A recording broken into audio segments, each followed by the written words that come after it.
friends. Today we're here with Mom. Hi. And Herrin. We asked you guys on Facebook questions you would have if you considered to donate your kidney. And we got a lot of responses.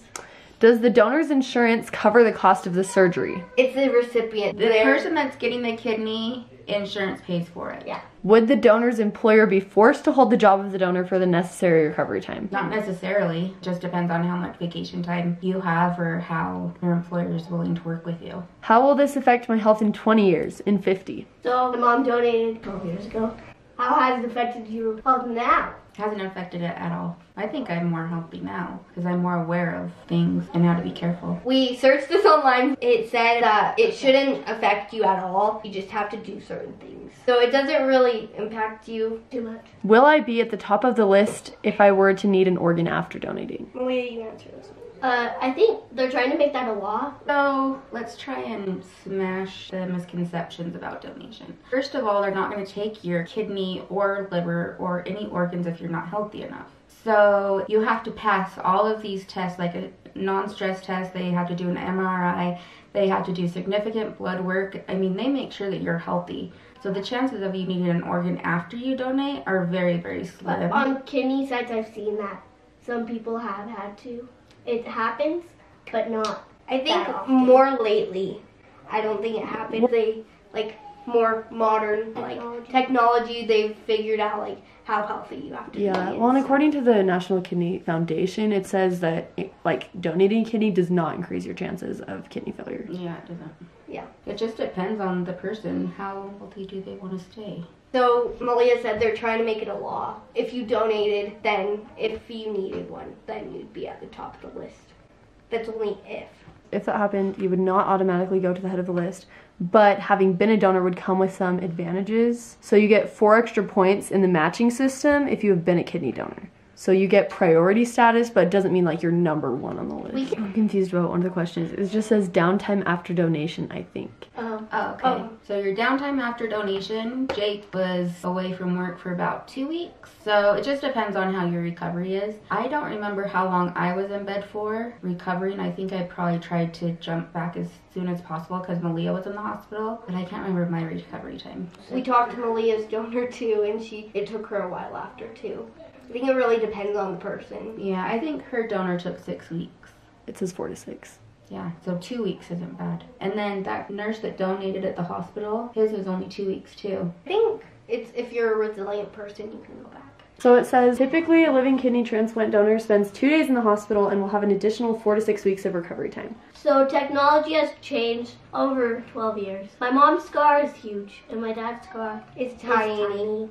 So for my mom, they sliced her open, and then they took out the kidney. On her side, she has a huge scar. And then on my dad's, I think they did it through his belly button. Mm-hmm. Yeah, it's this tiny little scar. Well, it's a few. But how do they get it out? They put it in a bag and then they pull it out through his belly button.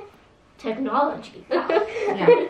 So I can see if someone's cut open wider, how it would be a harder recovery, but yeah. I think it just depends on the person in the surgery. What limitations would someone have after donating? So you can't lift anything over 10 pounds for 6 weeks, just so that your body can go back to normal. Would I be able to meet the recipient? It depends. It depends on both people. I haven't met my donor. We've talked to her a little bit. It's Facebook messaging. But Dad hasn't talked to his donor. He doesn't really know anything. He doesn't know anything about her. He just knows it's a female. You mean recipient? Yeah, the recipient. You said donor. I'm sorry. What types of testing and or procedures happen before donation? A ton. So a non-stress test, which means that you run on a treadmill and they check to see how your heart is working and how much stress it puts on your heart. Then you have to do a ton of blood work. They have to check everything. I think I remember counting 15 tubes when I did it. I don't know how it is now. That was 12 years ago. And then they do a CT scan to see how your body's hooked up to the kidney and how many veins and vessels and things like that go into the kidney. And then they have to measure your urine output. So you have to pee in a bottle for 24 hours so they can make sure that your kidney's processing the urine correctly. Are there medications I will need to take to prepare my body before donation? No. But it would be really good if we should all be doing this anyways, just eating healthy and limiting alcohol, no tobacco, and just keep in mind your body needs to be healthy anyways. To prepare. Yeah. Are there any medications you need to take after?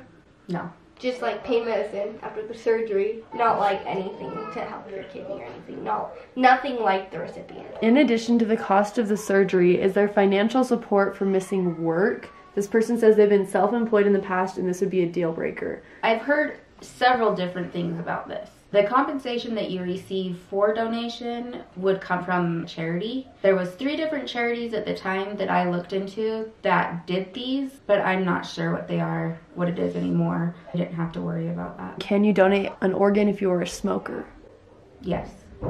Yes, Yes. you can. Yes. That is all the questions. Okay. Click the link in our description for more information on live donating and to register if you want. Now click on Mom's face to subscribe to our channel. Click right there to watch our most recent video and right here to watch a random video. Yeah. Okay, bye. Bye. Bye.